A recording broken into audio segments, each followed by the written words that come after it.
এই যে শুনছো, তুমি সাদ গোত্র থেকে এসেছো?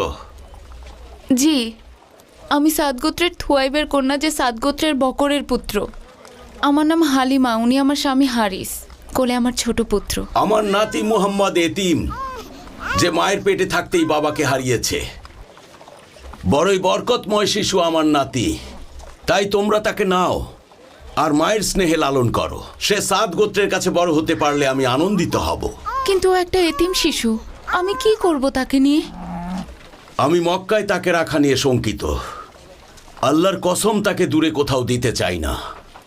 কিন্তু তাকে মরুভূমির মধ্যেই বড় হতে হবে, কারণ এটা শহরে থাকা আরববাসীর একটা রীতি।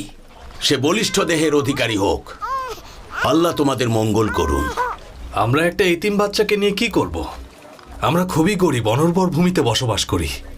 সব সময় আমাদের বেঁচে থাকার লড়াই চলে, যতক্ষণ না আমাদের ক্ষুধা গ্রাস করে। দুধ কিংবা মাংস খাওয়া তো আমাদের কল্পনারও বাইরে।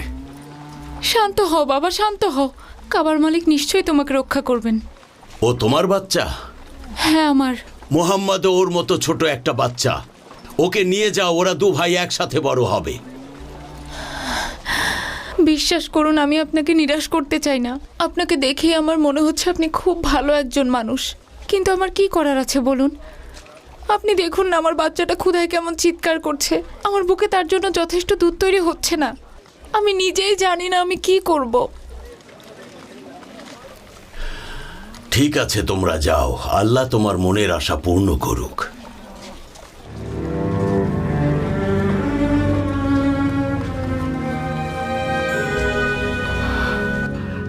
আমার বাচ্চাটা। এতিম হওয়াটা একটা শিশুর জন্য অভিশাপের মতো।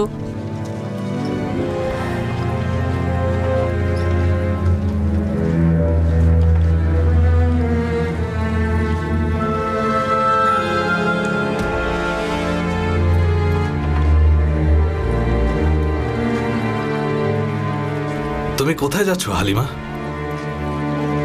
এভাবে শূন্য হাতে এখান থেকে ফিরে যাওয়াটা আমার ঠিক মনে হচ্ছে না। তাই শূন্য হাতে যাওয়ার চেয়ে এটাই উত্তম, শিশুটিকে নিয়ে যাই। সেটাই হয়তো ভালো হবে। কে জানে, আল্লাহ হয়তো এর চেয়ে বড় প্রতিদান দেবেন। আপনি অপেক্ষা করুন, আমি তার মার কাছে গিয়ে তাকে নিয়ে আসব। বাচ্চাদের দেখাশোনা করতে সাইমা আমাকে সাহায্য করতে পারবে। সে সাদ গোত্রের মধ্যে বেড়ে উঠবে। তাড়াতাড়ি যাও হালিমা, আমি এখানেই অপেক্ষা করছি।